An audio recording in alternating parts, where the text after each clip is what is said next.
vas-y. OK, c'est go, là? Bon. Oui, troisième prise.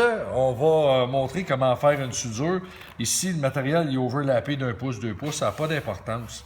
Moi, ce que je fais, au lieu juste de souder puis de laisser la languette inférieure, ce que je fais, c'est que je vais mesurer comme il faut. Là, je vais faire ça jobber un peu, là, mais c'est pour l'usage présente là, de la démonstration que voici.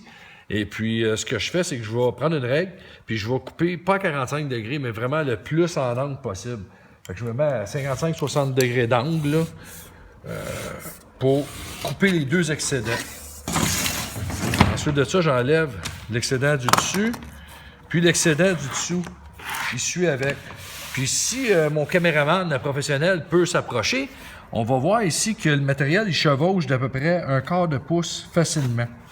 Ensuite de ça, ce que je fais, c'est que je vais fusionner les deux bien comme pas ensemble, comme ceci. J'ai un petit gun, ce qui est plus basique, le Makita. Comme ça, quand ça casse, ça coûte 120 $ et non 700 $. Fait que c'est moins choquant pour le portefeuille et le voyage à Cuba. Fait que ce que je fais, c'est que je vais juste faire une pause pour comme taquer la membrane ensemble.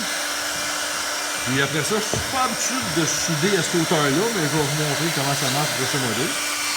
Ce que je fais, je vais juste taquer la membrane d'un premier temps, juste la pincer ensemble, puis après ça, je m'en viens avec un bain de fusion. Je vais passer comme 3 fois, pour faire une cicatrice égale.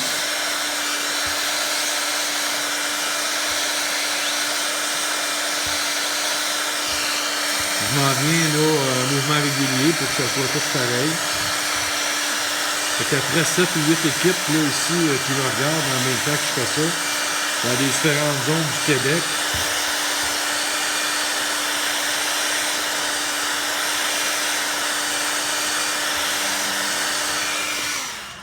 Fait que, bref, on voit que c'est totalement scellé. Il y a une bosse à peu près de moins d'1/8 de pouce d'épais. C'est une impossibilité d'arracher ça. Ça prend un tabarouette de coups pour défaire ça.